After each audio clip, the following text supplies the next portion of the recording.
From the banks of the Colorado River in Lake Mead to the homes and businesses in Southern Nevada, welcome to Water Smarts, the podcast pumping from the heart of Las Vegas, where we engage with the experts who keep the water flowing throughout Southern Nevada. I'm Bronson Mack.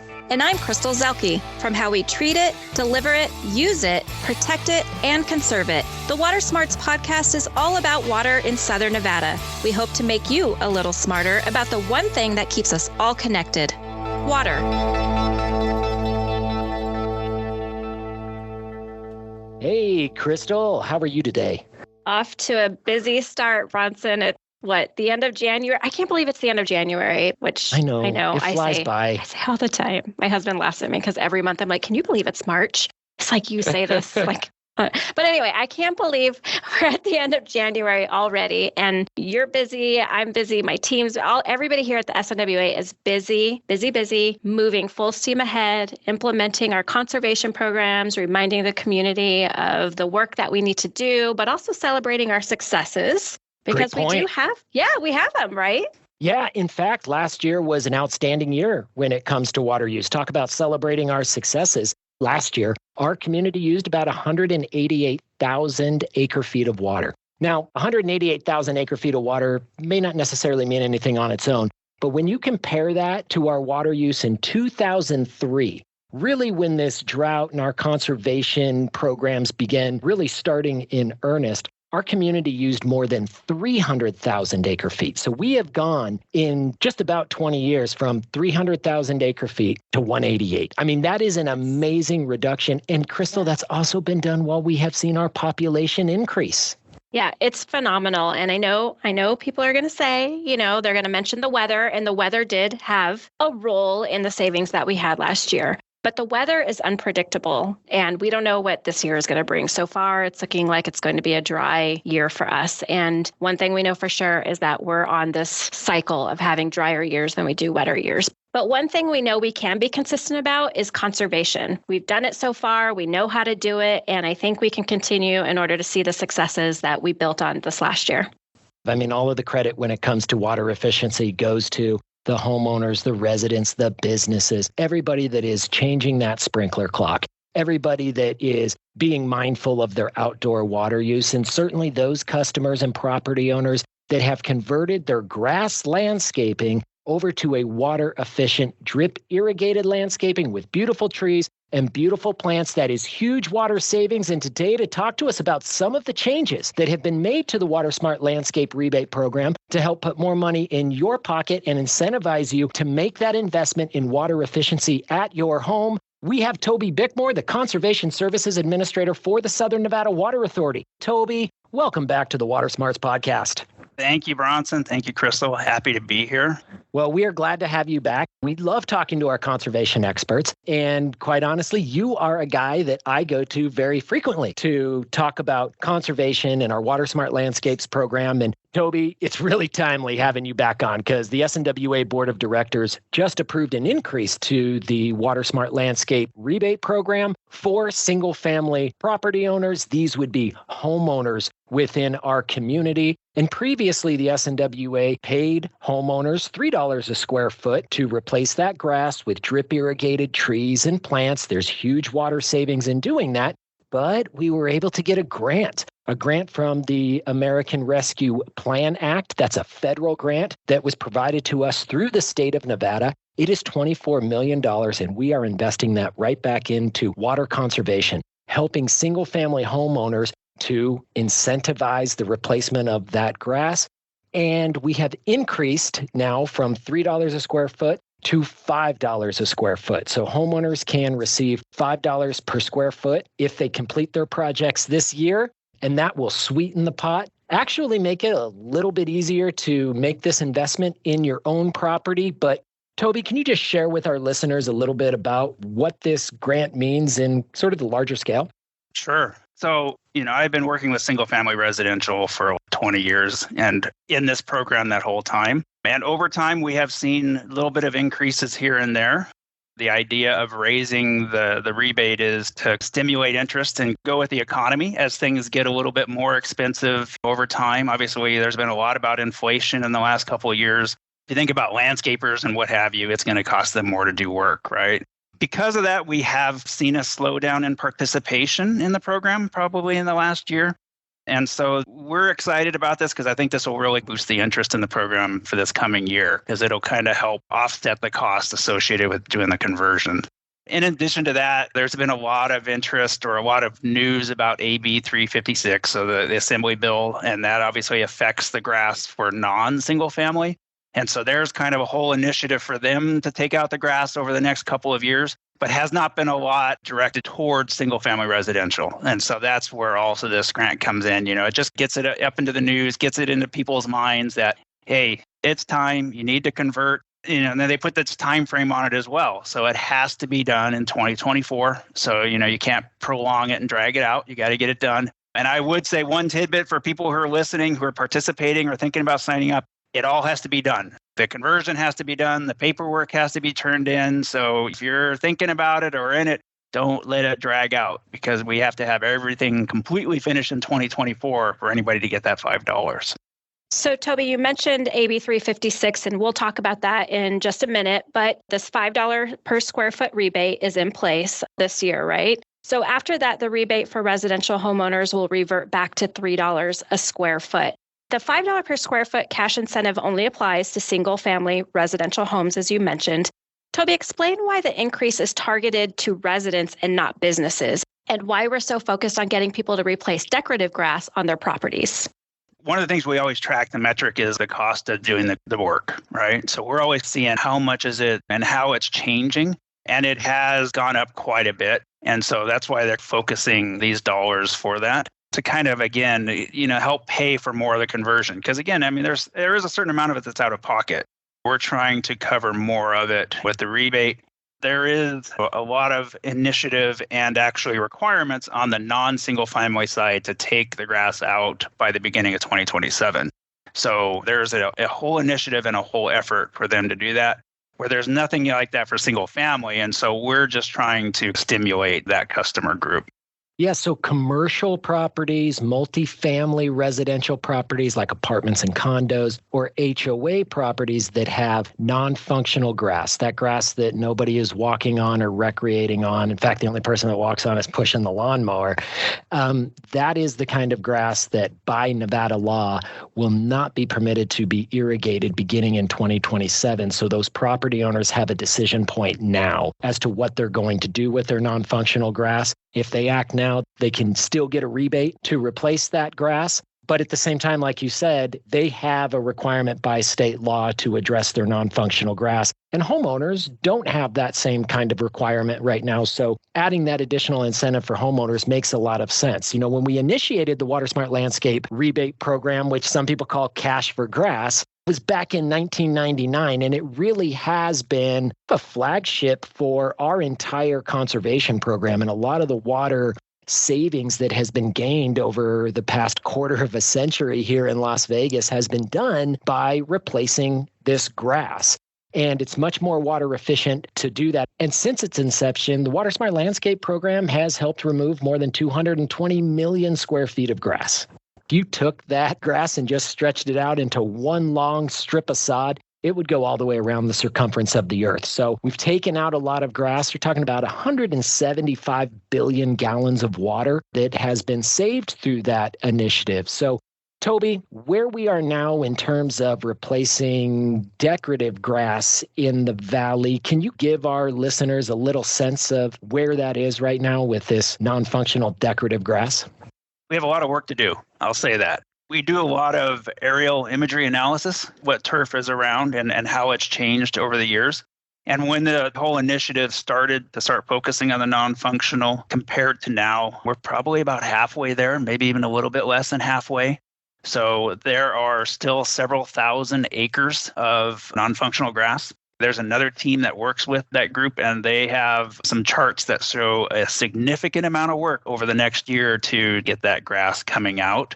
So there is quite a bit still ahead. The last year, both single family and the non-single family had pretty good numbers as far as how much grass was removed, but their charts show that they expect to see exponential amounts of it coming out over the next 2 years to get to that goal beginning of 2027. Toby, I'm curious, do you know off the top of your head how many residential customers have replaced grass with desert landscaping? I looked at the number. I just looked at the number. I do know for the projects, there's been about 80,000 projects. Okay. So that's the total, right? So probably in the 70,000-ish have been on the residential. And then about 2 years ago, I did some kind of analysis on the actual number of properties. And I think it was in the neighborhood of like 1 in 10 in the valley actually had done a conversion. So roughly about 10% of them. A lot of residentials do a front and a back, right? So they will have 2 projects per se. But I wanted to look at just the core number of homes. And so, I think it was like in the 40 to 50,000-ish. Okay. And I was just curious because I think we do, even though we have so much work to do, as you stated, want to give kudos to those who have stepped up over the years and contributed to our valley's conservation efforts. And with that, the more that people do take out grass, we get a lot of questions that we'll see and comments on our social media platforms related to the landscape rebate program about how we are making sure that we're not having negative impacts to the environment by removing that grass. So when you irrigate grass, the water evaporation has a cooling effect in your yard. And then people are concerned that without lawns, the valley is going to get even warmer. So it's important to note that the program has always supported replacing water-thirsty grass with water-smart plants and trees. And we need that shade from the trees to help keep the Las Vegas Valley cool. In fact, the SNWA recently introduced a new program. It's like a tree bonus to the Water Smart Landscapes rebate program to help increase the community's urban canopy. Talk to us a little bit about that tree bonus and why the SNWA added the incentive for each new living tree planted as part of a landscape upgrade. And how do property owners qualify for that? So first of all, if you look at the history of our program, we have always required a canopy element to it, right? So from the very beginning, it's always had a 50% canopy requirement. We never wanted to take grass out and solely replace with just rock or artificial grass. The property had to have trees and bushes. And so there's a lot of benefits to having trees in general. The shade is one element of it. There's also air quality issues. It's habitat for for birds and things like that. So there's a lot of good benefits to having plants and trees and shrubs throughout the property. In the last couple of years, there's been a lot of discussion and focus on the heat island effect. And so the impacts, some of it is, the conversion of grass. There's a lot of other things. I mean, one of the biggest contributors is actually streets and hardscapes and things like that. And that's really what's driving heat island as much as anything. But taking out grass and putting in rock and things like that obviously is not helping it. It's just kind of adding to some of that. And so what we wanted to do is try to further enhance and encourage people and businesses, any type of property that's doing a conversion, to add even extra trees, because trees provide shading. It cools down properties. When I'm teaching classes, I will talk to people about doing conversions, and they'll say, well, I take my grass out, my house is going to heat up. I'm like, actually, the grass itself is not necessarily having a great impact on the house, right? Your house is not cooling because you have grass next to it. Yeah, sure, the water evaporates and it's kind of cool right next to it, but it doesn't affect the house. In the end, what really benefits everything are trees. If you have trees with canopy, they're shading your house, it'll knock your energy bills down. It helps to cool stuff in general. Because of that, in our history of trees, what we did is we implemented a new program last year where we're giving people an added bonus. So if they pick trees off of our list that are trees that will do well going forward, and I'll talk about that in a second, we'll give them an additional $100 for each of those trees on top of the WSL rebate. Now, we have picked trees that we know will be doing good in the future, in 20 years, in 30 years. We have found that there are a lot of trees in the urban core right now that are really starting to struggle. The things like the pine trees and the ash trees that we have been really used to can't handle our climate anymore. They can't handle the warmer nights, and we're seeing a lot more die-off. So we don't want to pay and rebate for those type of trees that come in when we know they're going to turn around and die really quickly. So what we're trying to incentivize are more of the desert adapted trees, your mesquites, your palo verdes, your acacias, and trees like that can handle our heat. And so anyways, if somebody picks one of those trees, it has to be a 15-gallon, so it can't be a little tiny thing. It's got to have some substance to it so we can get the benefits of the shade fairly quickly. We'll give people the additional money. The key thing is it has to be a part of the Water Smart Landscapes rebate program. And so that's a little bit of the misunderstanding, because I still have people coming to me that just added some trees to their landscape and they're like, hey, can you pay me? Give me a rebate. And we're like, sorry, you have to be participating in the Water Smart Landscapes rebate program. Just the design of the program, there was a correlation with it, and how the funding worked out is it had to tie into that program and just the way it was set up. So if somebody wants to get rebated for the trees, they do have to be also taking grass out. If anybody is interested in just adding trees, as I mentioned, there's lots of benefits, there's lots of options out there, and I strongly encourage that. But as far as our rebate, they do have to be participating in our program. And Toby, trees use less water than grass, right? I mean, there is a direct conservation savings, because we've, also heard from the community that if we're incentivizing more trees to be installed as part of landscape conversions, well, that's just going to use more water. But just on the surface, trees are using less water than grass, right? Correct. Yeah. I mean, just in the whole, going back to the beginning, what I was talking about with the irrigation type, spray for grass uses a lot more water than drip would use for trees or bushes. And Toby, a couple of years ago, you explained to me that spray irrigation puts out gallons per minute and drip irrigation puts out gallons per hour.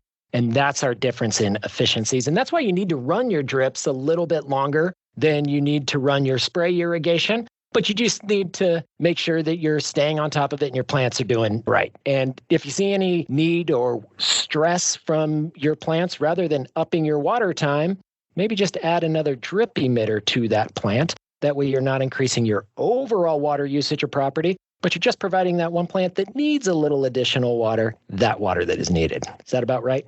Yeah, absolutely. And I would add one thing.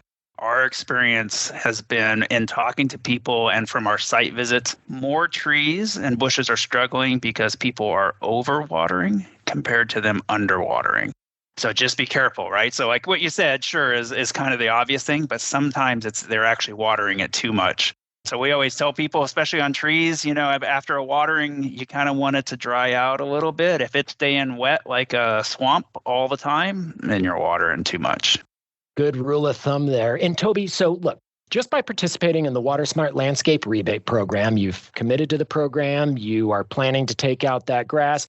If you are a customer that is in the program, you qualify for that tree bonus, an additional $100 for every tree that you put in, and especially those desert adapted trees like you mentioned. And also, obviously, a lot of value in protecting those trees that are continuing to do well, those established trees in our community. But if you're replacing your grass with water efficient landscaping, and you have trees that you want to keep, we encourage that as well. You need to take the appropriate measures to make sure that you can transition that tree to your drip irrigation. And we have some tips on snwa.com on how to do that. But Toby, can you just talk a little bit about what some of those challenges are for our listeners and what people should be thinking about to ensure that those established mature trees survive these landscape conversions?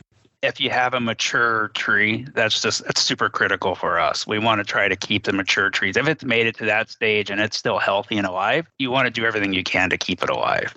The key part on it is the irrigation, is how the irrigation is set up. And I can't tell you how many times when we have seen conversions, and this is a lot of it more in the past than we do now, but you would see a conversion and you would see a tree that's a 20, 30 foot high tree that has like a 4 or 5 foot trunk, just a big established tree. And the replacement for a grass that had been watering it all around it was 2 drip heads or 3 drip heads that are right next to it and right next to the trunk. That tree was doomed. Like it had no chance of survival. So the irrigation is just super critical. We offer classes and our website has a lot of information, snwa.com, about how the proper way to water the trees. And the thing that we really focus on is the canopy of the tree. And so I think a lot of times people don't understand that, again, because they think a couple of drip heads right next to the trunk is what's going to keep it alive. But that's not where the active roots are at. That's not where the growth is at. The growth and active roots are out to the canopy. And we always say you just go to the edges of the tree, wherever that is, and you do a vertical line straight down, and that tells you where you need to have some good irrigation set up. That alone tells people, oh, okay, I need to have more irrigation than just a couple heads next to the trunk. If they have a landscaper, and most of the people do have a landscaper doing the work, it's really important for them to communicate to the landscaper. That's a focus for them. Hey, I want to keep this tree alive, so please make sure that the irrigation is done correctly. And if you're by chance around, if you can see how the irrigation is laid out before the rock or artificial grass is placed down, that also gives you an extra level of comfort that those trees are going to survive. And the final thing I would say is there is a lot of interest in our program for using artificial grass. A lot of customers just like it. Unfortunately, though, a lot of the artificial grass companies are kind of not really landscapers. I don't want to say carpet layers, but that's that kind of skill. They don't have the experience with the trees and the irrigation. So if you're having artificial grass put in, especially focus on the irrigation. Make sure they understand you're watching, that they're doing the irrigation correctly. And again, if you could see how the irrigation's laid out before that artificial grass is put down, that was super critical and will give you and your tree, obviously, a much better chance of surviving going forward after the conversion. So Toby, as you mentioned, we have a lot of tips on our website that offer free resources and guides on what types of plants and trees to consider for your landscape conversion, how to hire a landscaper, and how to protect your established trees. Can you also share any other tips you have about participating in the Water Smart Landscapes rebate program? What are some mistakes people make when converting their yards? In fact, you just helped us create some new videos about that. So what are the common reasons someone might not pass the final inspection, which is necessary to get that rebate check?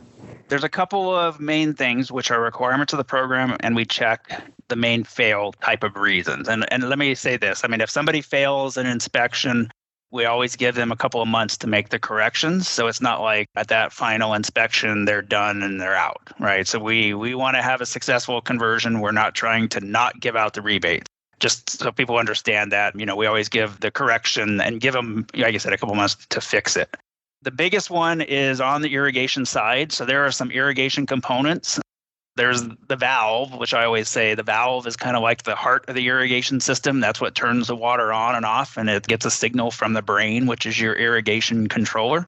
Well, that valve also has something that's called a pressure regulator and a filter. So they're key components to a drip system. They are required in our program, and they make up probably 75% of our fails because they're in the valve box. A lot of times the homeowner doesn't see it, and the landscaper just didn't pay attention to our conditions. And so it's something that's often missed. And then we have to come back out and, tell the landscaper via the homeowner, hey, you got to fix this and correct it. The intent of those two things, pressure regulator reduces the pressure on the system. So that's really important because the drip system is intended to work at lower pressure. So you don't have heads popping out all over the place and, water spraying. So that's required. A filter is actually for the health of your plants. So it stops those little drip heads from clogging because if they clog, then no water comes out and your plants die. And so both of those components are really necessary and they're requirements of our program. And again, those are the things that often are missing at the end that we have them correct. The other thing is plants. So sometimes people don't want to add additional plants or they don't pay attention to our 50% canopy requirement. And so when we come out, we do an inventory. We actually, we'll measure the square footage, obviously, for the rebate, but then we will also inventory all the plants and make sure that they meet that 50%. And so if people are short on that, they would have to come in and then add some additional plants. Now, we have different ways to work with people because sometimes we see a lot of conversions that are done with artificial grass that they don't want plants right in the middle of the artificial grass. We have the ability in our program to kind of look around the yard and consider other plants that are around the perimeter. So we have some flexibility and we do try to work with people, but still sometimes they do need to add plants. And so those are the two things I would say to really pay attention to are the irrigation component requirements and then the plants that they're putting in to make sure they have enough. And as you mentioned, Crystal, on the website, we have a plant list and it has a square footage at each of the plants so they know what square footage they're going to need for the conversion.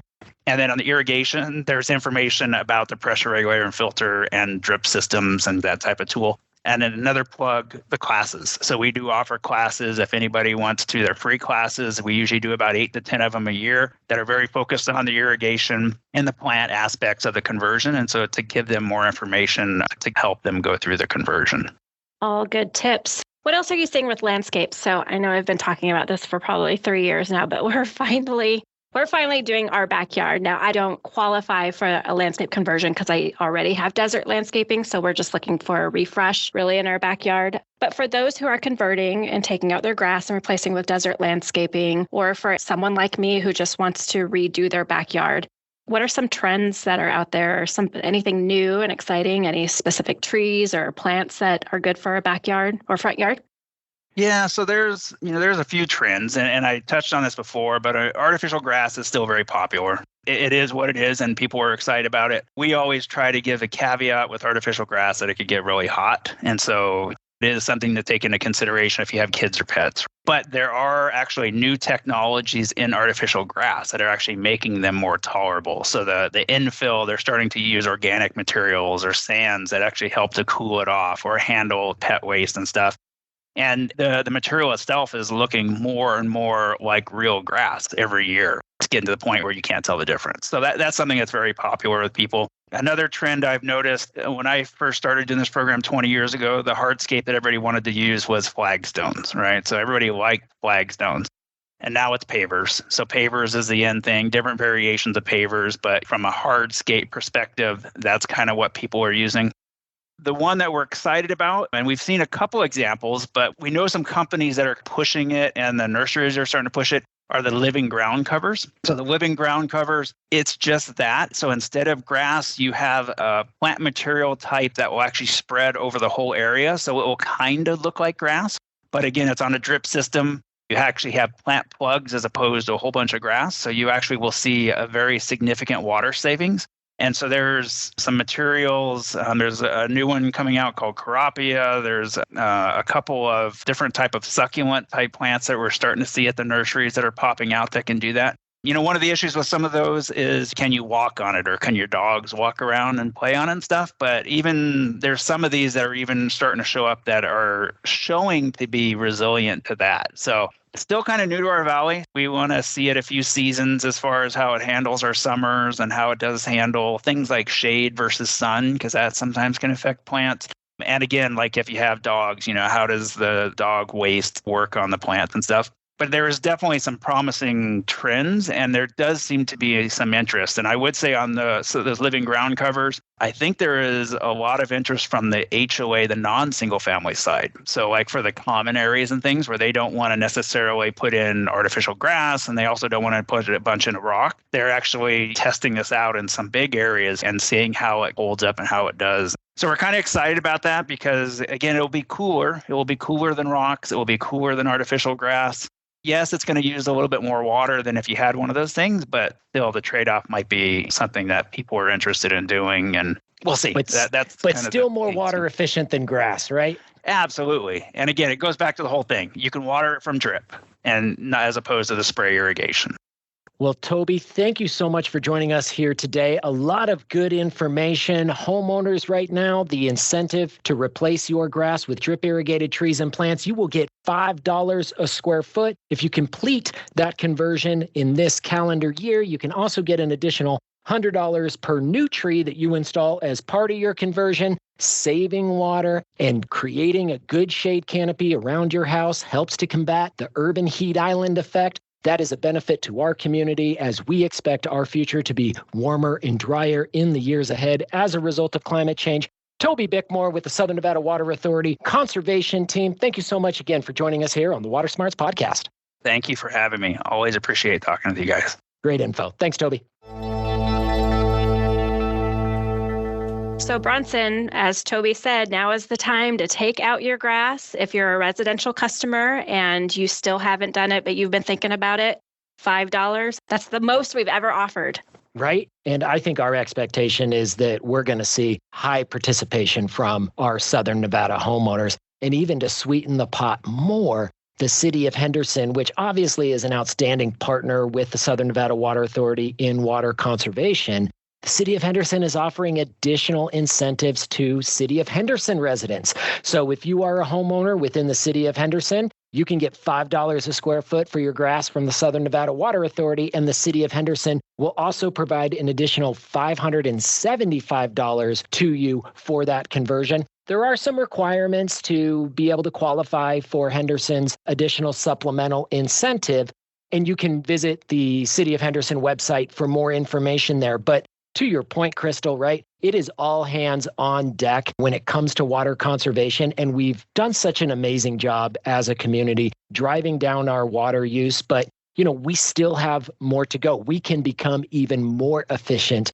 tomorrow than we are today if everybody is doing their part and eliminating that grass. I've eliminated it at my home. My mother eliminated it at her home. You don't have grass at your home either, not one blade. And I can tell you that my quality of life has changed not a bit since I have eliminated that grass, with the exception that I don't spend Saturday morning pushing a lawnmower. Yeah, no kidding. Well, I wouldn't be the one doing that in my house anyway. But yeah, exactly. And I think it's important to note that we're not saying in your backyard. If you still need a little bit of grass, if you have pets and it's important for your dogs to be able to go out there and lay in it, or you have toddlers running around and you're worried about them, those are reasons to keep grass, right? Or even keep some of it and maybe replace some of it with, desert landscaping. So that's what we call functional grass because it's being used. We're talking about grass that you don't use and is more of a nuisance for you to upkeep, maintain, water, pay your bill for it, and get those things out that contribute to bigger savings, for you and for the community.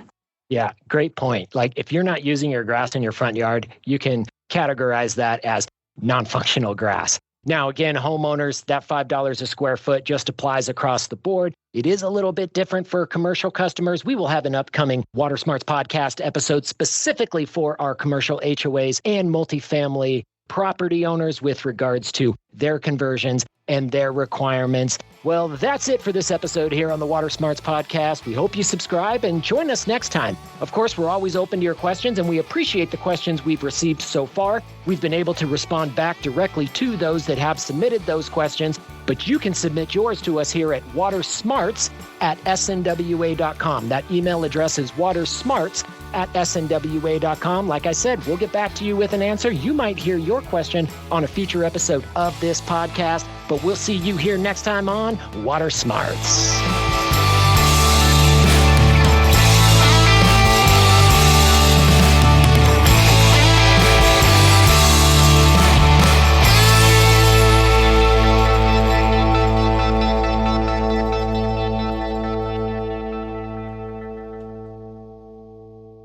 Attention businesses and HOAs. Break up with your high-maintenance, water-thirsty grass. Nevada law requires the removal of purely decorative grass by the end of 2026. Get cash incentives while they're still available to help pay for your landscape upgrade. Learn more at snwa.com.